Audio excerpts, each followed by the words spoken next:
Salve, minha rapaziada, sejam bem-vindos a mais um giro de notícias do nosso Vascão.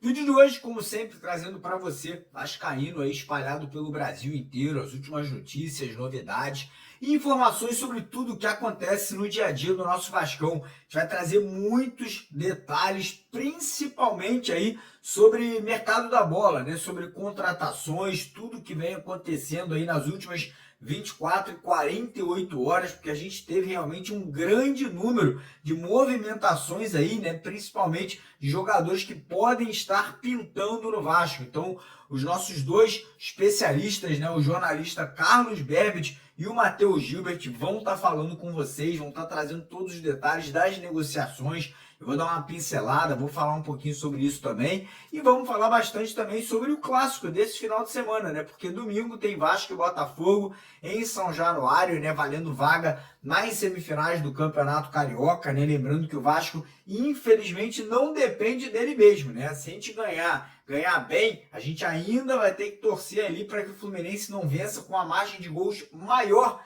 que o Vasco aí nessa rodada, ou que o Madureira tropece, né? Empate ou perca ali a sua partida para o Nova Iguaçu. Então a gente vai trazer todos os detalhes, mudanças no time, provável escalação aí do Gigante da Colina. Já fica aqui o convite, né, para você assistir o vídeo até o final, não perder nenhum detalhe. Quero também convidar todos vocês, vascaínos, vascaínas que ainda não seguem a gente aqui no YouTube, né? Você que ainda não é inscrito no canal, para se inscrever. Aqui nós somos o maior canal de notícias do Vasco no YouTube, né? Com mais de 501 mil vascaínos, né, que já fazem parte dessa família, e você vai ser o próximo, né? Vem fazer parte, corre lá embaixo, clica naquele botão vermelho escrito inscreva-se, se junte aqui a essa família que não para de crescer, e quem puder dar aquela moral, dar aquela ajuda pra gente rapidinho, deixa o joinha, deixa o like no vídeo, que é importante demais para o crescimento e para a divulgação do nosso trabalho. E antes de começar o vídeo, um recadinho rápido aqui para a galera que quer participar de um sorteio de uma camisa igualzinho a essa aqui que eu estou vestindo.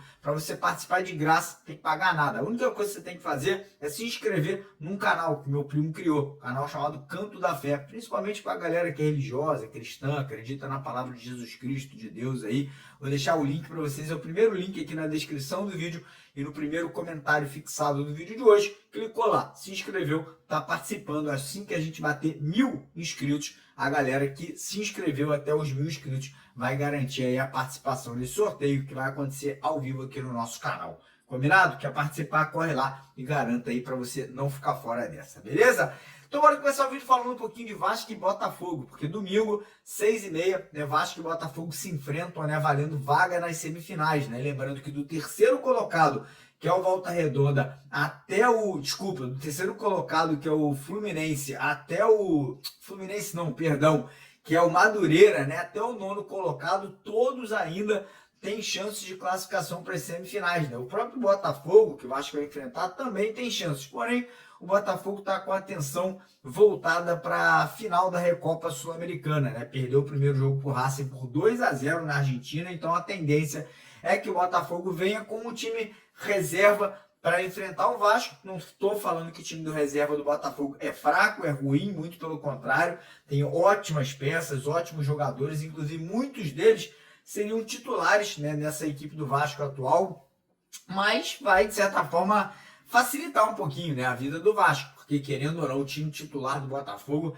é um time forte, né, tem ótimas peças, ótimos jogadores. E do lado do Vasco, o Carille deve promover mudanças no time titular, né? Ele deve fazer algumas alterações. Uma mudança no ataque, que é a entrada do Ryan na vaga do Alex Teixeira, e outra mudança no meio de campo, com a saída do Matheus Carvalho para a entrada ou do Paulinho, ou do Tietê, ou até mesmo do Jair. Acho improvável que o Jair ganhe essa vaga, né? Eu acho que vai ficar entre Paulinho e Tietê, ali, que são jogadores de mais velocidade, né, de mais ofensividade. Então a provável escalação, o provável time do Vasco deve ser: no gol, Léo Jardim; nas laterais, Lucas Piton na esquerda e PH na direita; dupla de zaga com o João Vitor e o Lucas Freitas, que ganhou a titularidade, tá com moral pra caramba dentro e fora, né? A torcida do Vasco gostou muito das atuações dele, então complicou para o Maurício Lemos, né, que veio para ser titular agora vai ter que brigar pela posição. Meio de campo, a gente deve ter Hugo Moura sendo mantido. Para mim, o Hugo Moura é titular desse time, querendo ou não, um jogador que entrega muito defensivamente, até faz gol, dá assistência. Então, um cara que para mim hoje é titular desse time. Ao lado dele, Paulinho, ou Tietê e Felipe Coutinho. E lá na frente, aberto por um lado o Ryan, do outro Zucarello e Ferretti centralizado, né? Esse deve ser ali os 11 titulares do Vasco, né? Essa deve ser a formação tática do Vasco aí para enfrentar o Botafogo. Eu tô confiante, tô acreditando, acho que esse time aí pode sim trazer uma vitória, mas foi o que eu falei, não depende só do Vasco, né? Porque o Vasco, se o Vasco ganhar, vamos dizer, de 2-0 do Botafogo e o Fluminense ganhar de 2-0, o Vasco se classifica, porque o Vasco tem mais gols que o Fluminense. Por isso, se o Vasco ganhar de 1-0 e o Fluminense fizer 2-0, quem se classifica é o Fluminense. A não ser que o Madureira tropece. O Madureira encara o Nova Iguaçu.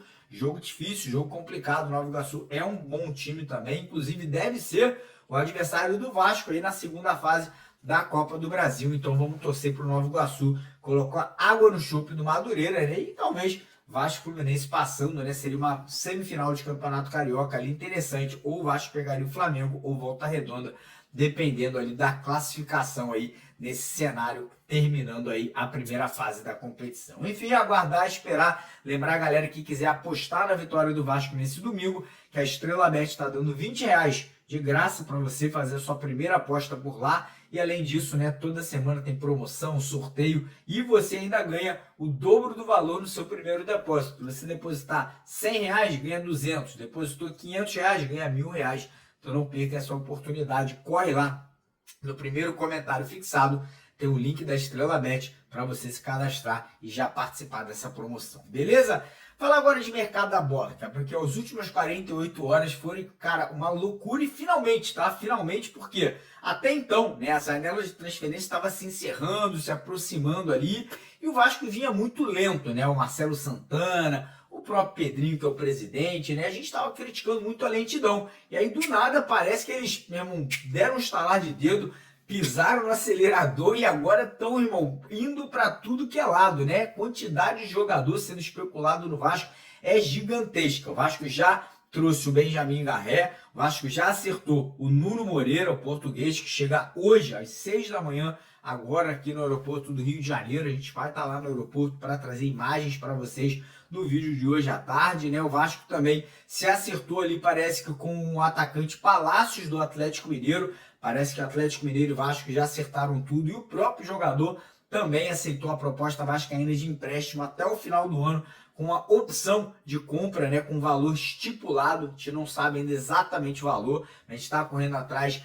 dessa informação. O Vasco fez uma consulta também ao Palmeiras pelo zagueiro Kaique, né, um jogador de 22 anos, né, o Vasco tentando reforçar ainda mais o sistema defensivo. E aí tem uma situação que está ali em questão de espera, né, que é a situação do Lloyd Augusto, atacante angolano, né, o jogador está acertado com o Vasco. A grande questão é o time dele lá na Turquia, né, que está fazendo jogo duro, tá?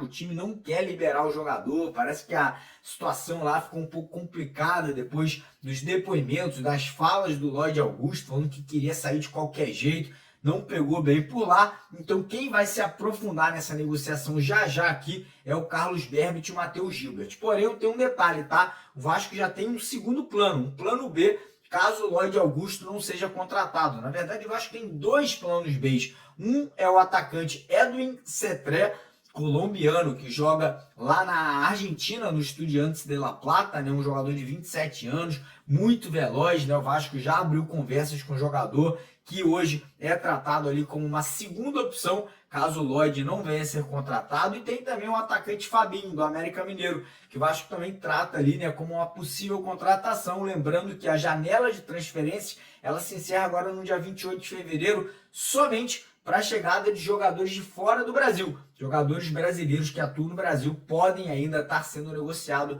entre clubes brasileiros. Então a situação do Fabinho, o Vasco não trata com tanta urgência, né? O Vasco não trata aí como realmente uma prioridade máxima, porque pode, daqui a 2 semanas, aí 3 semanas, está tentando trazer o jogador ainda com mais tranquilidade. Mas quem vai se aprofundar agora em todos esses assuntos de mercado da bola, trazer detalhes das negociações, valores, tempo de contrato, multa rescisória, tudo isso é o Carlos Berbet e o Matheus Gilbert e o Thiago Correia. Então fica agora com os três aqui que vão estar participando com a gente do nosso vídeo, mas antes disso não esquece, deixa o like, se inscreva no canal e vamos para cima porque aqui é Vasco. Vai lá, rapaziada, tamo junto. Fala, rapaziada, Carlos Berbet na área, novamente aqui no canal do Mário Coelho, e a minha participação no vídeo de hoje é sobre o atacante colombiano Nacer Villarreal, que defende o Millonarios exatamente da Colômbia, um atleta que ainda não tem muita bagagem nem experiência pelo profissional, mas vem se destacando pela base, mais recentemente com a seleção colombiana, no Sul-Americano Sub-20, que foi encerrado há pouco tempo, mais especificamente no final de semana anterior ao que estamos. E aí a sua performance coletiva com a Colômbia foi muito interessante, ficaram na terceira colocação do hexagonal final e, consequentemente, garantiram uma vaga na Copa do Mundo Sub-20, que também ocorre neste ano no Chile, um outro país vizinho, e individualmente a sua performance foi ainda mais interessante, já que ele foi o artilheiro do Sul-Americano Sub-20 e passou ali a despertar o interesse de clubes por todo o mundo. Alguns exemplos de clubes que tiveram o seu nome ligado ao Nacer de demonstrar interesse foram, por exemplo, o Newcastle e também o Liverpool da Inglaterra, além do Vasco e mais um outro clube brasileiro que a gente acabou ainda não descobrindo quem é. Mas de acordo com a informação, né, que vem lá da mídia colombiana, o clube que realmente formalizou o seu interesse em uma proposta foi o Gigante da Colina, uma informação do nosso colega, o Pipe Sierra, exatamente jornalista colombiano, é de que, inclusive, já há um acordo entre o Vasco e o Millonarios pelo jogador em uma transação que supera os 4 milhões de dólares, o que na cotação atual, convertendo ali, é de pouco mais de 23 milhões de reais. Fica muito próximo, na verdade, a 23 milhões de reais. Agora, a próxima etapa é conseguir convencer os empresários do Nacer Villarreal, isso porque o André Romano, que é o agente que tem uma melhor relação ali com o Millonarios, ele parece que quer travar, né, esse negócio, ele não vem atendendo, está evitando ali o diálogo, não atende às ligações dos dirigentes do Millonarios, de acordo com informações do próprio Pipe Sierra. E uma apuração nossa do cenário que o Vasco terá que ter êxito para fechar, né, concretizar essa negociação, ter um desfecho positivo, é que o Nacer ele tem 3 agentes, 3 representantes. Então, o que complica um pouquinho, e aí eu vou detalhar um pouco mais para vocês. O caminho mais fácil seria com o Sebastian Butti, tá? Por que seria o caminho mais fácil? Porque o caminho seria mais fácil com o Sebastian Butti, perdão.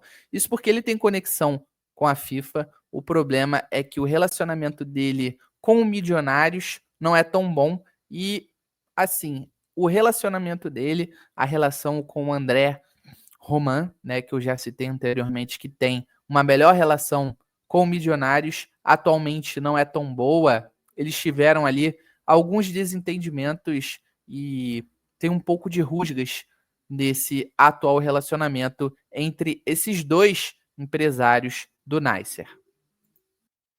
E aí o terceiro empresário do Nacer é o Bruno Carvalho, ele que é um agente português que inclusive trabalha na mesma agência que cuida da carreira do Nuno Moreira, atacante que está muito próximo de fechar com o Vasco da Gama. O ponto é, o Bruno Carvalho ele tem um relacionamento muito bom com o André Romano, né?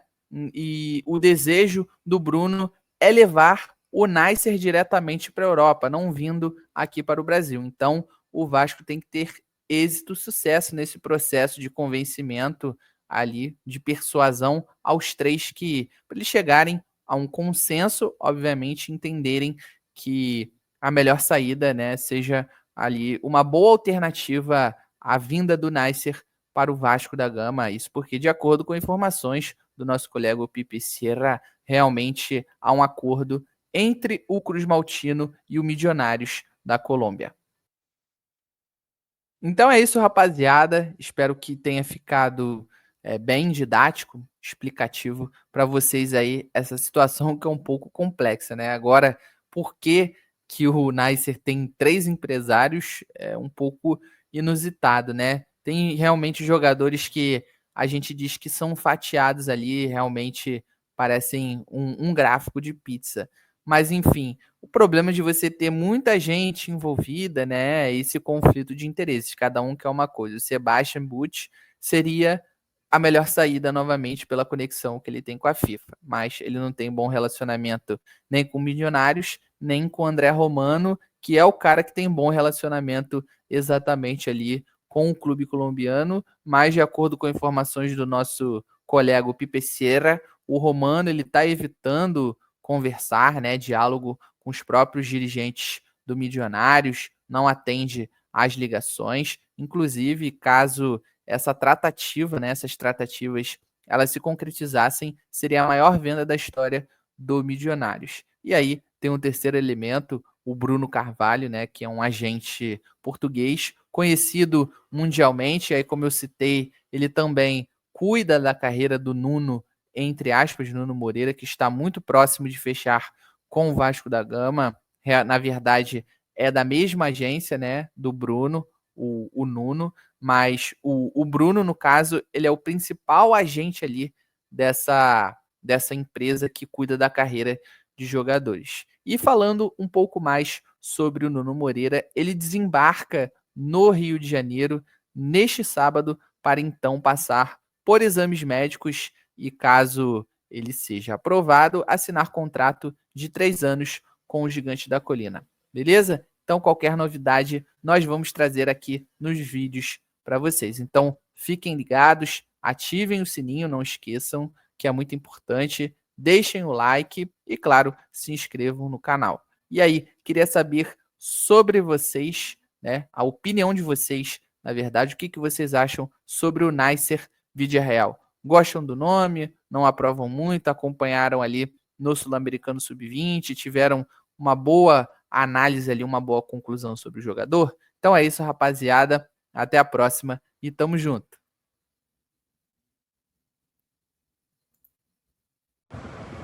Fala Mário, Matheus Gilbert aqui na área. Fala amigos do canal Mário Coelho Vasco, passando aqui para atualizar vocês das últimas notícias do dia. Venho falar sobre Bryan Palácio, jogador que o Vasco está contratando junto ao Atlético Mineiro por empréstimo, e do atacante Lodi Augusto, jogador que o Vasco negocia e o espera até o próximo domingo, né? Começando pelo Bryan Palácio, o Vasco acertou nos últimos dias, no dia de hoje basicamente, a contratação do jogador Bryan Palácio. Faltam apenas detalhes burocráticos para finalizar a contratação do jogador por empréstimo, e aí eu trago de uma forma exclusiva. A opção de compra do jogador é de aproximadamente 6 milhões de dólares, né? O Atlético comprou o jogador por 3,5, 4 de dólares, e obviamente caso o jogador vá bem no Vasco por empréstimo, o Atlético quer lucrar em cima do que comprou, no caso do valor que foi comprado o jogador. É um jogador que agrada muito a comissão técnica por conta das suas características, um jogador fisicamente muito bom, fisicamente é um jogador forte, fisicamente um jogador incisivo, apesar de ser um jogador canhoto, é um jogador que vai ao fundo muitas vezes, e isso agradou a comissão técnica por se tratar de um jogador diferente, inclusive dos jogadores que o Vasco vem contratando aí nessa janela, né? O jogador, a princípio, a contratação dele não vai atrapalhar nenhum outro negócio que o Vasco tem para fazer pela frente, porque o Vasco entende que o jogador é de um baixo custo, é um jogador que vai custar mensalmente ao Vasco um valor baixo, e por isso o Vasco quer contratar esse jogador até para composição de elenco. Sobre o Lodi Augusto, postei há pouco lá no Twitter, o Vasco espera o jogador até domingo. O Vasco obteve uma informação junto ao staff do atleta que até domingo, muito provavelmente, a situação será resolvida para o mal ou para o bem. Ou ele acerta ou não acerta, e aí o Vasco vai esperar o jogador até o próximo domingo. As partes estão otimistas, o jogador já manifestou o desejo de sair, força a todo momento a saída dele do time turco, né, já em reuniões com o presidente, e o Vasco espera a contratação dele até domingo. É um jogador que o Vasco espera muito, porque é um jogador muito promissor, 24 anos de idade, joga nas duas pontas, bate com as duas pernas, tem seus defeitos, mas é um jogador que pode evoluir muito no futebol brasileiro e principalmente força física e velocidade, é o que o Vasco busca no momento no mercado. Valeu, Mário, tamo junto, é nóis. Salve, salve, torcida vascaína, e aí, como é que vocês estão? Tudo certo? Aqui é o Thiago, e bom, temos aí algumas coisas para falar. Domingo tem jogo do Vasco, um jogo super importante, um jogo que anseia aí boa parte da torcida, e bom, espero que anseie também parte do elenco, porque é fundamental para as nossas pretensões aí pro resto do ano, classificação na Copa do Brasil, e de repente voltar a ganhar alguma coisa desde 2016, que a gente não é campeão carioca. Estamos precisando para levantar essa moral. Então, assim, o Botafogo já tropeçou ontem, né, no jogo de quinta-feira contra o Racing, perdeu de 2-0 e ó, vou te falar, o Racing poderia ter ampliado muito mais essa vantagem. O jogo do Botafogo foi fraquíssimo. O Barbosa, que está suspenso para a partida contra o Vasco, devido à confusão contra o Flamengo lá no que ele tomou soco e tudo mais, já falou que o planejamento não vem sendo correto, o planejamento está confuso, eles não têm treinador, tem jogador que não está podendo jogar, jogador que precisa se adaptar. Então, assim, se tem um bom momento pra gente enfrentar o Botafogo precisando ganhar, é agora, cara. E assim, tem outra coisa, eu vi esse comentário no Twitter, que por mais que o Botafogo esteja nesse imbróglio todo, nessa situação conturbada, eu acho que, em certa forma, a pressão cai pro nosso lado de uma pior forma em relação à nossa torcida, porque todo mundo sabe que tá um time abalado, tecnicamente falando, e organizacionalmente falando, tá um time abalado, e querendo ou não, o Vasco também não tá aquela maravilha, só que já tem um planejamento, já tem um treinador, já tem ideias, tem contratações chegando. Não sei se vão enfrentar o Botafogo, provavelmente nenhuma delas vai, só que assim, e tem que estar fechando outras contratações aí. Então, assim, a pressão cai pro nosso lado. O Vasco vai jogar em casa, em São Januário, não é no Newton Santos, não é no Maracanã. Então, assim, é praticamente mando nosso. Praticamente não, é mando nosso, né? Eu digo assim, praticamente mando nosso no sentido assim, nossa totalidade toda de torcida, certamente. Então, a pressão, ela vai ser grande, cara. Espero que os jogadores também entendam isso e entendam que precisam buscar o resultado, beleza? Quero saber a opinião de vocês, como é que vocês escalariam o time para a partida de domingo, cara? Vocês botariam um time mais ofensivo, sabendo que o time tá, entre aspas, pressionado ali pra gente acabar ganhando, pra gente se classificar? Vocês conteriam um pouco mais esse time? Botariam 2 pontas, 2 atacantes? Usariam o Ryan? Não usariam? Fala aí pra mim nos comentários, cara. Eu quero saber qual a sua opinião. O que você acha? Qual o palpite que você dá para esse jogo contra o Botafogo? E é isso, vamos conversar. Estarei lá no jogo, estarei em São Januário presente. Então é isso, vamos ver se a gente dá sorte aí e ganha esse jogo, porque é muito importante, como eu já disse. Beleza, galera? Muito obrigado a quem assistiu, tamo junto e até a próxima.